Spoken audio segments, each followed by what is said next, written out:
To tame rising insecurity, Nigerian states are rapidly deploying forest guards to combat rising insecurity, with Kebbi, Gombe, Kwara, and other states scaling up operations.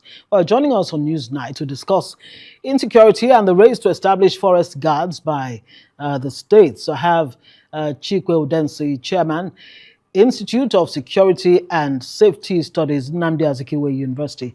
Oka, thank you so much for joining us on Newsnight. Thanks for having me. Good to have you. Hopefully, if we have time, we'll be able to talk about this security vote and how much has gone into it and the level of, alleged lack of transparency involved. But let's get your reaction to this, what seems to be a rush now by state governments. About 7 or 8 so far have, set up forest guards in their states. Is this what Nigeria needs at this time to tackle these multiple challenges of insecurity, insurgency, terrorism, and all of that? Well, actually, it's not only now that some states have established forest guards. In fact, almost every state that has the Homeland Security, in their provision of the Homeland Security, provided for forest guards. I have about 4 or 5 of them already provided for that, and have recruited forest guards. But you see, we must have to understand the role and duties of forest guards. Right. The roles and duties of forest guards is not necessarily to tackle this level of insecurity we have. Terrorists, banditry, they cannot do that job.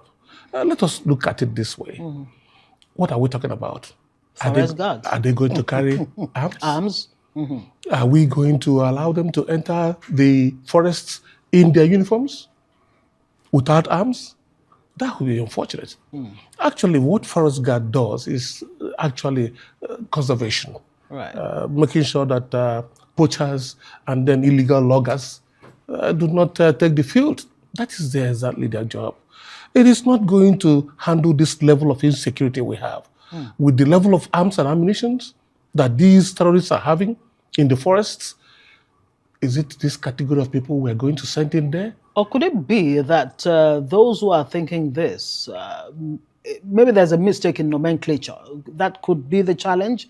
Maybe they're thinking National Guard and, mistakenly referring to it as forest guards. That is what it ought to be. We're talking about National Guard, not forest guards. Because forest guards, by their nomenclature and by the provisions of what is happening around the world, what their duties and jobs are, is certainly beyond that area. They cannot do that job. The insecurity we have is enormous and requires just more than forest guards. I don't know any miracle they are supposed to perform in going into the forest to eliminate or maybe make sure that the insecurity does not continue. Let me put you on hold and let's take this track from AAC presidential candidate Omoyele Sowore on forest guards and their responsibilities. Let's see if it aligns with your views. Let's see that now. Forest guards are actually not people who are supposed to protect the country. It is Nigerian police that has the internal duty to protect. Forest guards but that structure is not there yet. It's not in place. No, they're there. Let's just talk about forest guards are supposed to protect animals and wildlife. So except we are saying that Nigeria has become totally a jungle, that the police can no longer enter our forests, the army can no longer enter our forests. So you're going to put forest guards. Maybe it's because we've killed all the animals, so we need forest guards to kill the wild people. So we don't know what we are doing. If I were to be the commander-in-chief of the armed forces, it's one of the things I would do. If you are IG of police and you cannot rescue 8 kids and their teachers, you are gone. I'm not going to look for forest guards. Of course, I will have forest guards to protect wildlife because I'm an environmentalist. I don't want trees to be cut down. I don't want the ecosystem to be destabilized. But it is not the job of forest guards. But when we get confused at this level, we are going to say, well, next, let's arm the road safety people so that they can help us protect, and capture terrorists on the highway. And then when that fails, you say, well, let's bring in vigilantes, which is what we have been doing for a long time. The problem with Nigeria is that anytime our leaders have no solution to problems, they throw more problems at the few solutions we have. And the few solutions come from people who can think through the security architecture that's needed to protect Nigerians. Right, Omoyele Sowore there, AAC presidential candidate, he seems to be echoing or re-echoing the point that you made earlier, Chikwe Udensi. So, absolutely. Yeah, okay, if the forest guards are not what we think they are, at least in the minds of our, governments and the state governments and what have you, what exactly is the ideal in terms of those that can actually go and flush out these terrorists from the bushes, from the ungoverned spaces in Nigeria? But let me understand what is going on. Mm-hmm. I thought the military were doing that job. Right. Have they withdrawn from that job? Good question. One is a bit confused. And then the question is, why must we do things the wrong way? Why must we always do things the wrong way? Mm. I saw the marching orders of Mr. President. I read through it. Mm. It says that we're going to put the forest guards together to go and flush out and exterminate the insurgency we have in our forests. They cannot do that. What the military, the police, NSCDC, DSS combined have not been able to do effectively.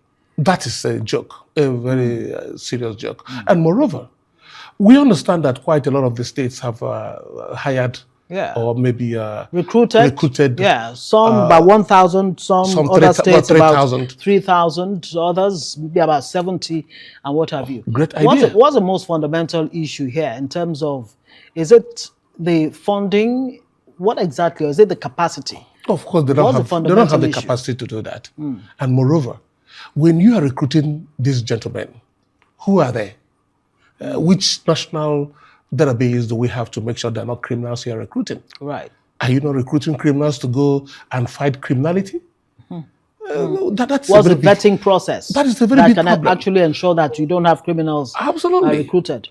And I saw one of the states that they made available about 300 million for these forest guards. In the meantime, they have recruited over 3,000. Do the mathematics. You will see that it's less than about 100,000 per each recruited forest guard. So what exactly is the best approach now? Because we have the military, we have the police, we have NCDC, we have DSS, we have all manner of security agencies that should be able to address this. But unfortunately, if we want to have a specialized arrangement to do this, we can't. Is it another specialized arrangement that we need, or to strengthen the ones that we have on ground? Well, it appears very clearly that the Army, the Air Force, the Navy, that are already doing this job, and some of other law enforcement agencies that have gotten involved in the process, it appears they are failing. So what's missing? Why are they failing? Well, we have said this over and over. First and foremost, who are you recruiting? Are you recruiting criminals to go and dispel criminality? Two, if you recruit the right people, pay them properly.